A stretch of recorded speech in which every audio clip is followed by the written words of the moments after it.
Histoire du conflit dans son pays. Cette région a été ravagée par la guerre à cause de la religion, de l'ethnicité et des minéraux depuis les années 1990. Plus de 6 millions de personnes sont mortes. Le premier conflit a commencé au milieu du génocide rwandais de 1994. C'est à ce moment-là que les extrémistes Hutus au Rwanda ont tué environ 1 million de Tutsis et de Hutus, modérés d'autres groupes. En même temps, environ 2 millions de réfugiés Hutus ont traversé en République démocratique du Congo, s'installant dans la région Est. C'est dans la partie rouge. Ici, une petite partie était composée d'extrémistes qui ont commencé à organiser des milices, incitant les Tutsis à faire de même. Maintenant, des combats sporadiques ont eu lieu, au long des années 2000, alors que des accords de paix étaient en cours de négociation. Mais cela a entraîné l'émergence d'un autre groupe, le M23. En 2012, le groupe a pris la ville stratégique de Goma juste ici au milieu. Ils se sont retirés quelques jours plus tard sous la pression internationale et ont fui vers l'Ouganda et le Rwanda. Maintenant, le M23 a refait surface en 2021 avec environ 6500 combattants qui ont commencé à prendre un contrôle significatif du territoire dans cette région. Ils ont bombardé des camps de déplacés, ils ont coupé les routes d'approvisionnement. Le Congo est considéré comme le pays le plus riche du monde en termes de ressources naturelles. Les gisements inexploités valent, accrochez-vous, environ 24 trillions. Avec un T, le pays produit également 68% du cobalt mondial. C'est le 4e plus grand producteur de diamants au monde. Les gisements de lithium sont également significatifs. Maintenant, la Chine contrôle une grande partie de l'industrie minière du Congo et a fourni au gouvernement congolais des drones et des armes pour défendre ses mines. D'autres pays ont également un intérêt pour la région. Le Burundi, un pays à majorité Hutu, considère le Rwanda comme une menace et soutient les troupes congolaises que l'Ouganda défend contre des militants liés à l'État islamique le long de ses frontières. Ils ont également ciblé des groupes religieux au Congo. De plus, l'Afrique du Sud a récemment annoncé un retrait progressif de milliers de troupes de l'Est du Congo après que plusieurs casques bleus ont été tués par des rebelles. Alors que les dirigeants du M23 se sont retirés des pourparlers de paix cette semaine avec le Congo, le président Tshisekedi a rencontré son homologue rwandais cette semaine pour des discussions médiées par le Qatar. Le pays a convenu de poursuivre les discussions pour établir une paix durable dans la région. Cela survient alors que les États-Unis envisagent un accord sur les minéraux avec le gouvernement, en échange d'une assistance en matière de sécurité. Nous sommes rejoints ce soir par Félix Tshisekedi, président de la République démocratique du Congo. Monsieur le Président, merci d'être ici. Je veux commencer par cela. L'administration Trump s'intéresse à la sécurisation d'accords miniers exclusifs avec des pays riches en minéraux rares. Nous avons évidemment vu cela récemment avec l'Ukraine. Pouvez-vous parler des discussions pour un accord avec votre pays? Très bien, merci. Merci beaucoup. Bonsoir à vous. Nous recherchons des partenariats et nous avons établi des partenariats avec de nombreux autres pays.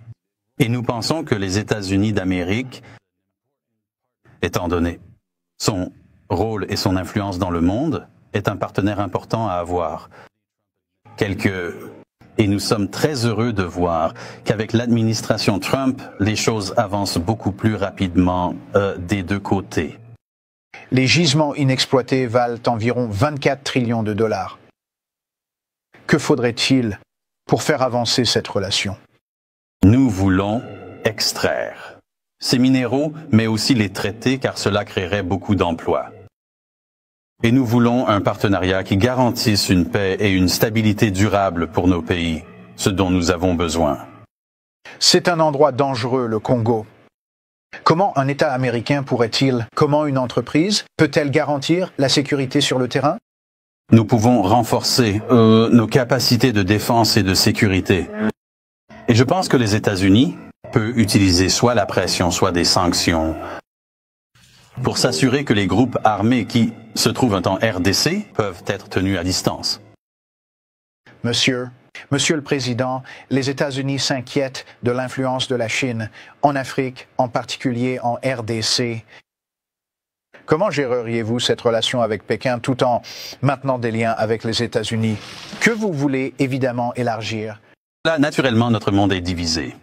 La nature a horreur du vide, comme dit le proverbe.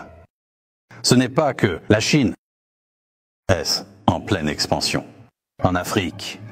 C'est plutôt que l'Amérique est en déclin en Afrique et nous serions très heureux d'avoir nos amis américains ici qui étaient plus présents que la Chine dans les années 70 et 80. Comment pensez-vous qu'un accord sur les minéraux, s'il se concrétise, bénéficierait aux Américains? Les entreprises de la Silicon Valley, société, savoir exactement ce que je veux dire.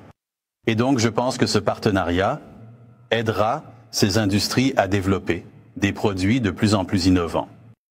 Je veux que vous abordiez, si vous le pouvez, et que vous parliez des combats dans l'Est de la RDC et comment comptez-vous les résoudre? La RDC a un pays voisin appelé le Rwanda, qui, il y a environ 30 ans, a connu un génocide. La communauté internationale, à l'époque, nous a demandé d'ouvrir nos frontières pour accueillir des flots de réfugiés qui fuyaient les combats et les massacres. Et depuis lors, malheureusement, la situation infernale qui régnait au Rwanda à l'époque a infiltré la République démocratique du Congo. C'est pourquoi nous insistons pour avoir des sanctions. Dernière chose, monsieur. Monsieur le Président, cela fait 50 ans depuis l'un des plus grands événements sportifs impliquant des athlètes américains. Les athlètes, le combat dans la jungle. Cela a eu lieu dans votre capitale, Kinshasa.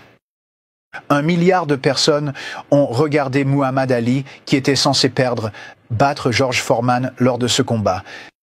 Pouvez-vous parler de l'héritage de ce combat pour votre pays et les États-Unis? Oui, bien sûr. Nous nous souvenons encore de cet événement. Cela a vraiment galvanisé le peuple et a attiré l'attention de tout le monde. Ils s'entraînaient ici et chaque fois qu'ils allaient quelque part, les gens en parlaient. Nous avons vraiment connu un boom grâce à cela, ce combat historique qui a vraiment mis notre pays sur la carte. Nous avons vraiment beaucoup à offrir. Et tout ce que nous demandons, c'est vraiment une opportunité de vivre en paix. Eh bien, monsieur le Président, nous vous remercions pour votre temps. Et nous avons hâte de suivre toutes les nouvelles en provenance du Congo et de la RDC. Et nous suivrons cette relation avec vous et les États-Unis. Merci beaucoup, monsieur. Merci, merci, merci beaucoup, monsieur. Merci.